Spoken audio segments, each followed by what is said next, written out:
Apologies, I did not go live yesterday as usual. I usually do my thing on Tuesdays. However, I'm going on a trip this weekend, the whole family, all 13 of us, for the first time in 2 years. So I just, I'm like, okay, I won't be home. So I'm moving things around that I would have done on the weekend because I haven't gone anywhere really, in 2 years, other than church and the grocery store, it feels like.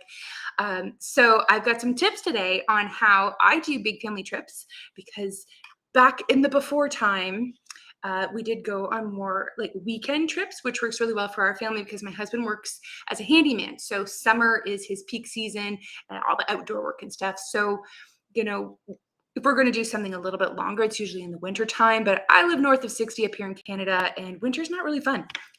To be totally honest. I mean, I can survive it and I have a certain level of Canadian pride that I don't die every winter. However, longer vacations, just realistically, they don't happen in the summer. But, we're off for our summer break from our homeschool summer break. We take 3 months off because I work diligently all year and I need that recharge time for me. Now, me personally, I don't really need little mini weekend vacations because let's be real, it's a lot of work for mom to do all of the logistics, right? Packing and planning and actually getting everybody in the vehicle and then the drive itself and then actually wherever you're going, whatever you're doing, that can be challenging. However, an opportunity presented itself for a relative on my husband's side of the family who has a lovely lakefront 5, maybe 6 bedroom cottage. She's wanted to have us up for a while, but everything's been crazy for the last couple of years. So finally it's time.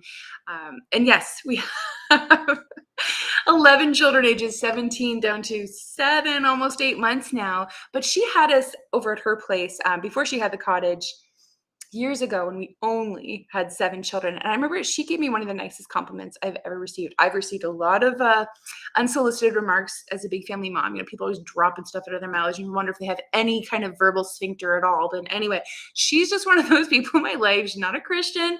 And she can be pretty blunt. And after we had been at her house with the 7 kids at the time for the weekend, she remarked to me, and I was kind of bracing myself for, one of those like maybe an awkward moment. I don't know why, right? Can kind of condition you sometimes if you're used to the negativity to be surprised by positivity. And she said, and I'm paraphrasing, we loved having you guys over. And I was like, no, we really? She said, you guys are easier to have over than most of my friends that have 2 kids. And I was like, it's kind of one of those cringe moments. You're like, you don't know what to say. You're like, oh, I feel really bad for friends with 2 kids. But at the same time, wow, thank you. Thank you. Glory to God, right? Because I didn't grow up learning how to really be a mom. I played with Barbie dolls. It wasn't really good mom training. And my mom went to work. So when I became a mom, I was a new Christian. All of a sudden I'm in the thick of it with 3 kids under 3. And I really didn't know what I was doing. So, God has been so gracious, transforming me by the renewing of my mind. I didn't have any other really big family moms to connect with or talk to, or, we spend our own time in our own home. So it's really challenging to just observe how people do things. So my heart is to share how I do it, in hopes that that'll be helpful to you. So let's get into it. Going on a trip, big family trip, first one in 2 years. So I have 2 tips I'm going to share with you. One is lists. After years of making the same list over and over again, I just decided to just type it out one day. I just made a Google Doc and I just made a master list of all lists that when we go on a trip, so if my husband's taking some of the kids camping or if we're going to a cottage in this case, it's just the master list. And I just feel like I was taking everything out of my mind because I stressed myself out worrying that I didn't have something on the list. And you know how it is. It's a joke, a running joke in our family that I always forget something. I don't forget the kids, right? I got the priorities, got my wallet, I got the kids. Maybe I remember my charge cord, but I sometimes forget. One year, oh man, this is a funny one.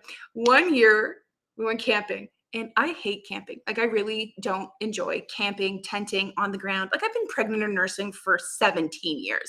Camping for me is not my bag. It might be your bag, and that's great. It just wasn't my bag. And I packed for our 1-year-old. It was only my 4th child. He was 1 at the time. And I forgot all his clothes. I brought the diaper bag, so I at least had like 1 emergency clothes. I had diapers and wipes.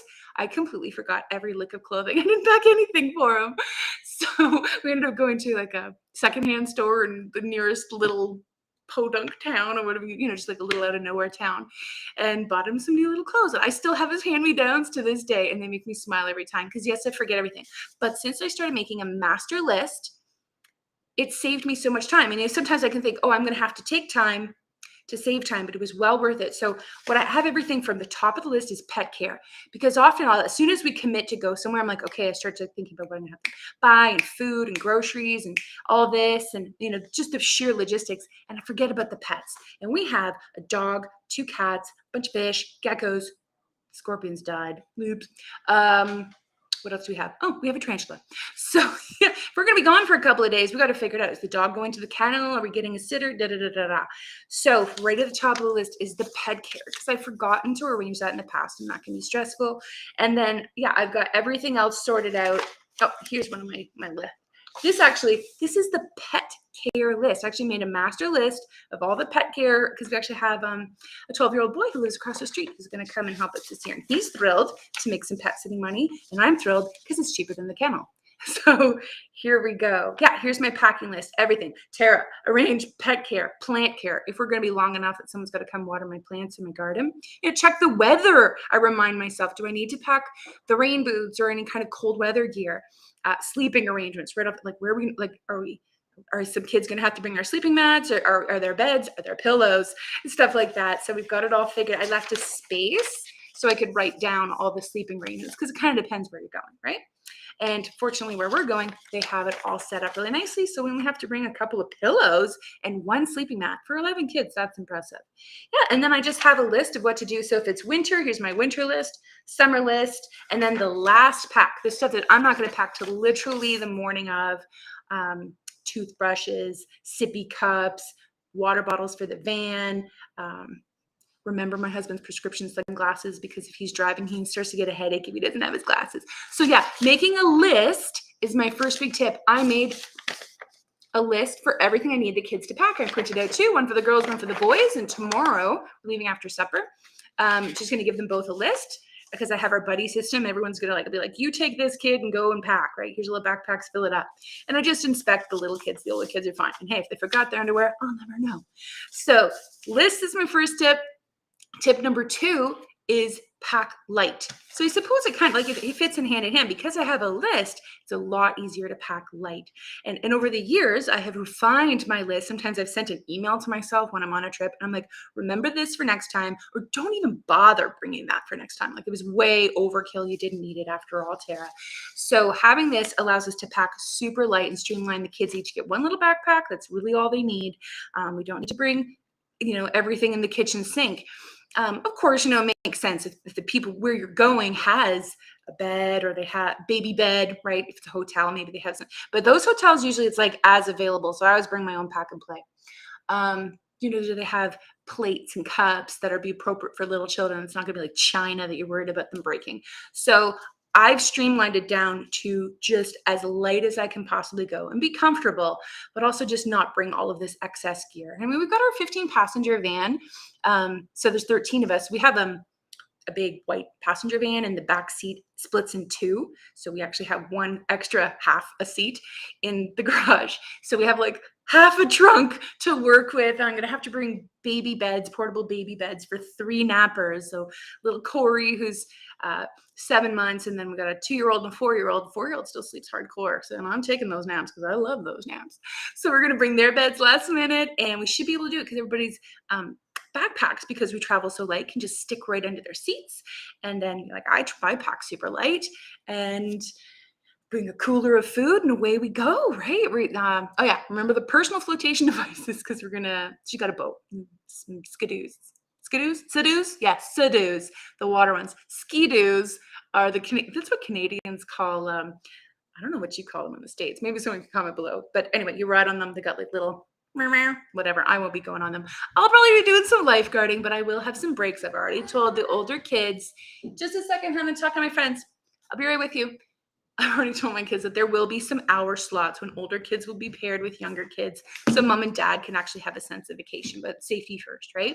So those are two of my best tips for how we travel light with lists, and we're going to do our first trip in 2 entire years, so it's pretty special. And having those two things makes it more enjoyable for me because there is a fair amount of work. I've blocked off all tomorrow to just focus on packing, and I'm just going to follow my own lists. So that's it. I hope this blessed you. I want to mention real quick before I go, linked in this video, like in the little blurb that I put below the video, I've put a link to my, one moment please, I'll be right with you. I put a link to my new cozy mystery, not my new, I have a brand new cozy mystery coming out in a couple weeks, but I have a free cozy mystery book that's under my pen name that is super fun. It's super short. It's just a delightful, clean, easy read, just like, and it's fun because see if you can figure out the mystery yourself. So if you're into like just lighthearted, faith, friends, family, that kind of light book, really clean, no bad language or sex or any of that kind of stuff, then feel free to download that book. It's a free ebook, and I'd love to hear what you think of it. It's a lovely little beach read or something you could finish in a weekend, or just move at your own pace, right?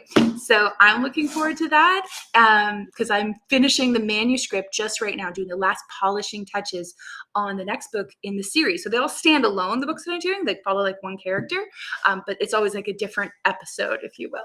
So looking forward to sharing that with you because it's been a lot of fun, very creative process for me. I grew up reading Nancy Drews and I had no idea that I'd be here, just about to turn 44 and sharing cozy mysteries with others. So I just want to mention that in case it blesses you as you prepare for a trip to have something to read for yourself. And it's certainly age appropriate. I'd say for reading level, probably 11, 12 up in terms of like, if you can read as a 12-year-old, you probably could enjoy this book if you like that kind of thing. All right, that's it. I'm going to pop out. I'll see you in the group. Have a great day. Have a great weekend if you're going somewhere or just staying home. I'll talk to you later. Bye.